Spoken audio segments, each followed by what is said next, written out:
Buonasera, buonasera, bell'applauso per scaldare il clima.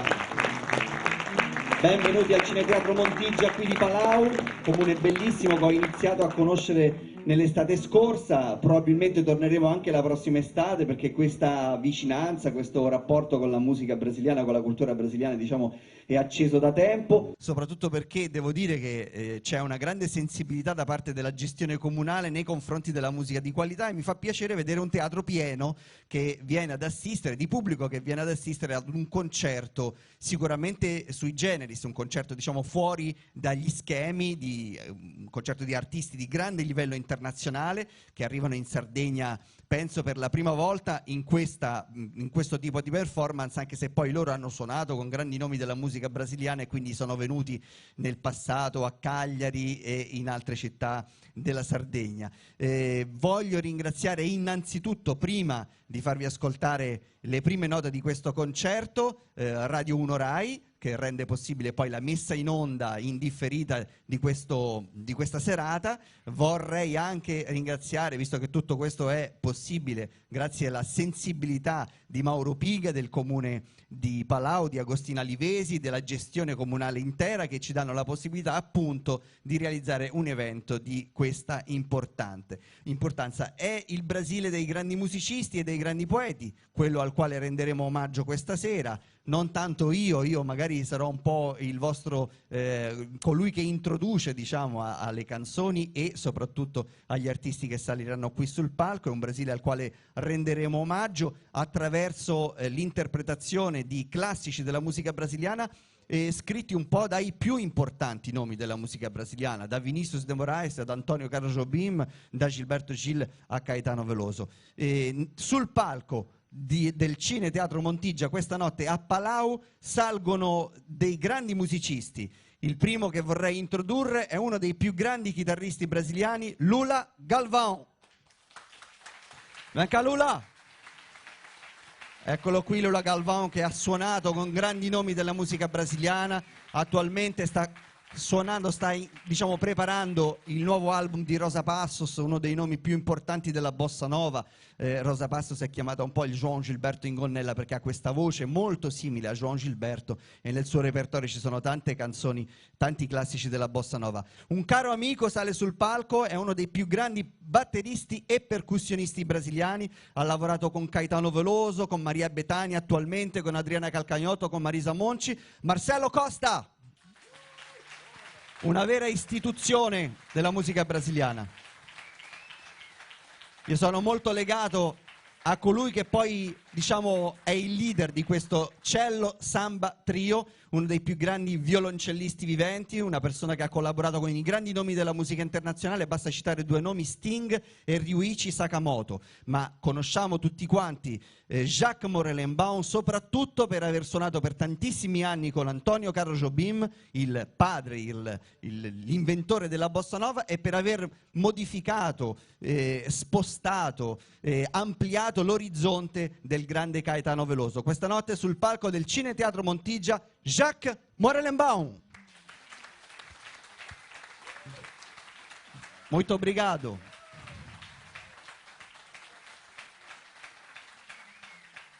Jacques Morelenbaum, così come lo chiama Caetano Veloso, inizia questa prima parte di questo concerto del Cello Samba Tamba Trio con Samba de uma Nota Só e Ovinda Bahia. Buon divertimento, torniamo fra qualche istante.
Grazie.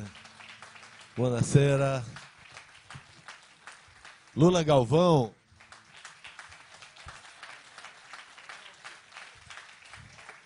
E Marcelo Costa. Grazie.